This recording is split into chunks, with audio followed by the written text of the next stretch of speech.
नमस्कार, स्वागत है आप सभी का सिलसिला बाजारों का में। मैं हूं आपके साथ अखिलेश राठी और सिलसिला बाजारों का में मैं आपके लिए एक बार फिर से लेकर आ गया हूं कम्युनिटी बाजार का अपडेट। आगे बढ़ते हैं, बात कर लेते हैं यहां से एग्री कम्युनिटीज की। जान लेते हैं कि आज एग्री कम्युनिटीज का बाजार किस हिसाब से कारोबार करता हुआ नजर आ रहा है, किस भाव पर खुला है और इस पर रूपा जी की क्या राय है।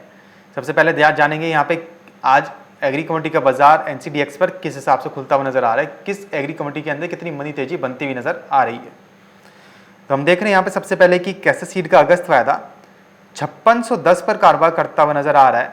बीते सत्र में हमने देखा था कि कैसे सीड के अंदर एक हल्की सी तेजी बनती हुई नजर आई थी, वहीं आज हल्की सी करेक्शन के साथ कारोबार दर्ज किया जा रहा है। इसी के साथ बात करें चना की, तो चना का अगस्त वायदा देख रहे हैं कि 5058 पर कारोबार करता हुआ नजर आ रहा है, हल्की सी बढ़त है। जानकार लगातार यही बता रहे हैं कि चने के अंदर जो पहले हमने देखा था कि 5200-5300 के भी लेवल देखने को मिलते स्टॉक लिमिट लगने के बावजूद भी, क्योंकि चने के फंडामेंटल स्ट्रॉन्ग थे। उसके बाद से चने के अंदर एक प्रॉफिट बुकिंग बनती हुई नजर आई है, जो कि चने को अभी थोड़ा इसी दायरे में रख सकती है कुछ ट्रेडिंग सेशंस तक, लेकिन उसके बाद से चने के अंदर फिर से एक खरीदारी निकल के सामने देखने को मिल पाएगी। ये जब बात करें अगर बिनौला खल की, तो बिनौला खल का अगस्त वादा देख रहे हैं कि आज 3115 पर कारोबार करता हुआ नजर आ रहा है। 1.25% की तेजी आज बिनौला खल के अंदर बनती हुई नजर आ रही है। हम देख रहे हैं कि आज बिनौला खल बीते सत्र के मुकाबले एक अच्छे खासे लेवल पर कारोबार करता हुआ नजर आ रहा है। बिनौला खल में बीते सत्र में हमने देखा था कि 3107 का हाई लगा था, वहीं आज 3115 पर कारोबार करता हुआ नजर आ रहा है। तो यानी कि अभी सस्टेनेबिलिटी बिनौला खल के अंदर कहीं ना कहीं बनती हुई नजर आ रही है। इसी के साथ बात करें यहाँ पे एडिबल ऑयल पैक की, तो एडिबल ऑयल पैक में देख रहे हैं कि मस्टर्ड सीड का अगस्त वायदा इस वक्त जो कारोबार करता हुआ नजर आ रहा है 7690 पर कारोबार करता हुआ नजर आ रहा है। 1% की तेजी मस्टर्ड सीड के अंदर बनती हुई नजर आ रही है। यहीं से बात करें रिफाइंड सोया तेल की, तो रिफाइंड सोया तेल का अगस्त वायदा 1401 पर है। रिफाइंड सोया तेल की भी अंदर तेजी दर्ज की जा रही है। वहीं से बात करें सोयाबीन की, तो सोयाबीन का अगस्त वायदा 9780 पर कारोबार करता हुआ नजर आ रहा है। 2.5% से ज्यादा की तेजी के साथ मान के चलिए कि लगभग 3.5% की तेजी सोयाबीन के अगस्त वायदे में बनती हुई नजर आ रही है। बीते सत्र में हमने देखा था कि खाद्य तेलों के बाजार के अंदर एक प्रॉफिट बुकिंग भी बनती हुई नजर आई थी, क्योंकि तिलहन का जो रकबा है वो बढ़ता हुआ नजर आया है, सोयाबीन का रकबा बढ़ा है और बीते साल के मुकाबले, और अन्य तिलहन फसलों का भी जो रकबा है वो बढ़ता हुआ नजर आया है, जो रिपोर्ट निकल के सामने आई थी, जिसकी वजह से तिलहन की कीमतों में एक प्रॉफिट बुकिंग बनती हुई नजर आई थी। लेकिन आज देख रहे हैं कि अभी भी ओवरऑल जो रुझान है वो तेजी का ही नजर आ रहा है खाद्य तेलों के अंदर। तो ऐसी सिचुएशन के अंदर एडिबल ऑयल पैक्स में क्या करके चलना सही रहेगा, ये जान लेते हैं रूपा जी से। रूपा जी, हम देख रहे हैं कि एडिबल ऑयल पैक भी आज भी एक अच्छे खासे लेवल्स पर कारोबार करता हुआ नजर आ रहा है। हालांकि सोयाबीन में बीते सत्र के मुकाबले थोड़ी कम लेवल्स देखने को मिल रहे हैं। बीते सत्र में हमने देखा था कि 10,000 के भी पार जा चुका था, अब देख रहे हैं कि 9,000 के दायरे में कारोबार करता हुआ नजर आ रहा है।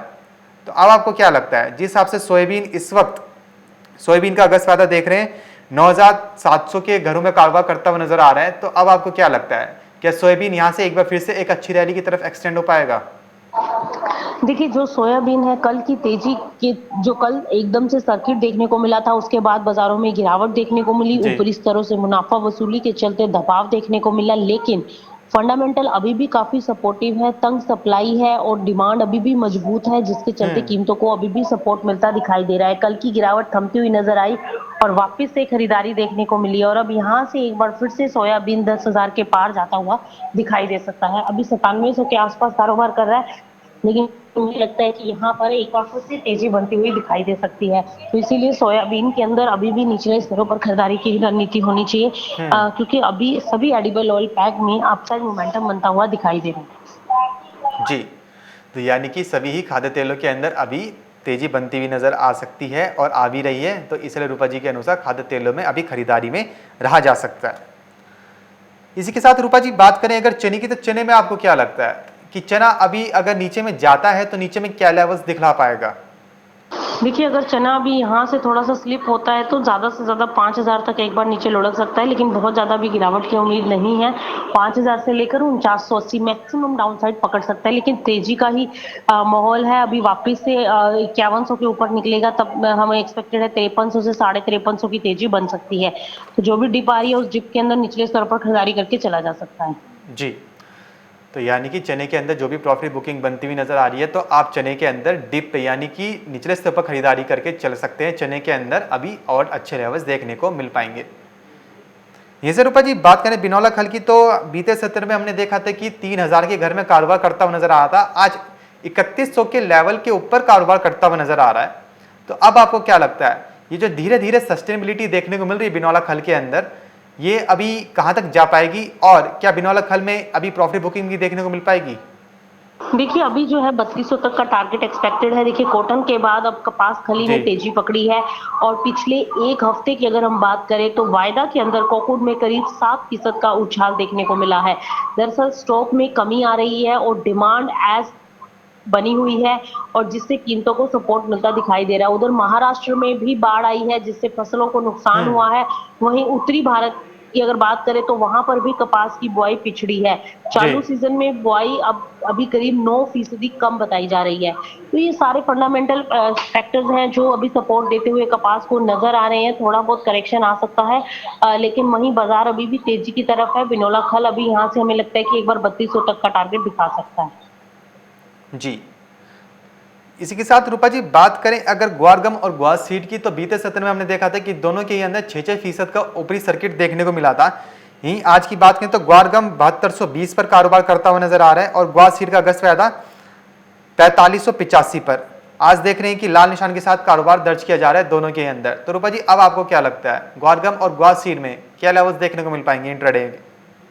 देखिए पिछले सत्र में हमें गुआर में अच्छी खासी तेजी देखने को मिली थी और अभी आज जो है थोड़ा बहुत करेक्शन देखने को मिल रहा है। दरअसल जो क्रूड में तेजी आ रही थी उससे कीमतों को सपोर्ट मिल रहा था और दूसरा बुआई भी पिछड़ी है इस बार, तो उसका भी एक इम्पैक्ट जो है वो आता हुआ दिखाई दे रहा था। तो अब ओवरऑल ट्रेंड की अगर बात करें तो अभी साइडवेज ही है, लेकिन अच्छी तेजी बाजारों में पकड़ी गई है गुआर में। तो अभी आज थोड़ा बहुत करेक्शन आ सकता है, लेकिन गिरावट की बहुत ज्यादा अभी लग नहीं रहा। वापिस से बाजार उठते हुए नजर आएंगे और मुझे लगता है कि जो गम है वो 7500 तक ऊपर जा सकती है और सीड जो है वो 4600 के बाद ऊपर में 4720 से लेकर 4871 दिखा सकता है। तो फिलहाल अभी बाजार तेजी की तरफ है और ओवरऑल ट्रेंड भी पॉजिटिव बनता हुआ दिखाई दे रहा है। जी, तो यानी कि ग्वार में अभी ओवरऑल ट्रेंड पॉजिटिव ही है, खरीदारी करके चला जा सकता है। रूपा जी के अनुसार ग्वार गम ऊपर में 7500 के करीब और जो ग्वार सीड है ऊपर में 4800 तक जाता हुआ नजर आ सकता है। रूपा जी यहाँ से बात करें मसालों की, तो मसालों में आज आपको क्या लग रहा है, मसालों में आज क्या करके चलना सही रहेगा?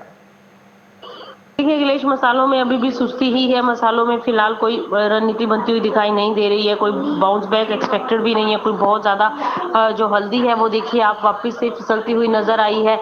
हल्दी में ऊपरी स्तरों से गिरावट आई है और धनिया भी आप देखिए 6700 पर ट्रेड कर रहा है, वो भी फिसल चुका है। और जीरा एज यूजुअल गिरावट के साथ ही कारोबार कर रहा है, उसमें कभी सपोर्ट मिलता हुआ दिखाई नहीं दिया और आज अच्छी गिरावट देखने को मिली है। तो ओवरऑल ट्रेंड अभी भी वीक है और इसलिए अभी फिलहाल इनमें तेजी बनती हुई दिखाई नहीं दे रही है। जी, रूपा जी आज आपको क्या लगता है कौन सी एग्री कम्युनिटीज होंगी, वो कौन सी कृषि फसलें होंगी जिनके अंदर आज अच्छा मुनाफा कमा के चला जा सकता है? देखिए आज फिलहाल अगर देखा जाए तो सभी एग्री कमोडिटीज के अंदर सभी बाजारों में गिरावट देखने को मिल रही है। बाजार ऊपरी स्तरों से फिसले हुए हैं, जी। लेकिन बिनौला खल एक ऐसी कमोडिटी है जो अभी भी पॉजिटिव नोट में है और मुझे लगता है कि बिनौला खल में ही खरीदारी करें, कैस्टर में खरीदारी करें। ये दोनों कमोडिटी आगे आने वाले दिनों में तेजी की तरफ जाती हुई दिखाई दे सकती है। जी, बहुत बहुत शुक्रिया रूपा जी हमारे साथ जुड़ने के लिए और जानकारी साझा करने के लिए। तो जैसे कि रूपा जी ने बताया कि आज इंटरडे के अंदर आप एग्री कम्युनिटीज़ के अंदर कैसर सीड और बिनौला खल, ये दो कम्युनिटीज़ ऐसी हैं जो आज तेजी की तरफ जाती हुई नजर आ सकती हैं। दोनों के फंडामेंटल्स अभी काफ़ी स्ट्रॉन्ग है, काफ़ी मजबूत बनते हुए नजर आ रहे हैं। बहुत सारे दर्शक जुड़े हैं हमारे साथ जो ग्वार के बारे में जानना चाह रहे हैं। हमने कल वीडियो अपलोड करी है अपने चैनल पर ग्वार के बारे में, उसमें बताया गया है कि ग्वार में अभी कैसा रुझान है, आप वो वीडियो जाके देख सकते हैं। और रूपा जी ने भी अभी बताया कि ग्वार में जो फंडामेंटल्स हैं वो भी स्ट्रॉन्ग ही है, खरीदारी करके चला जा सकता है। तो फिलहाल सिलसिला बाजार का मैं बस इतना ही, कहीं जाएगा नहीं क्योंकि खबरों का सिलसिला लगातार यूं ही बना रहेगा मार्केट एमसीबी पर।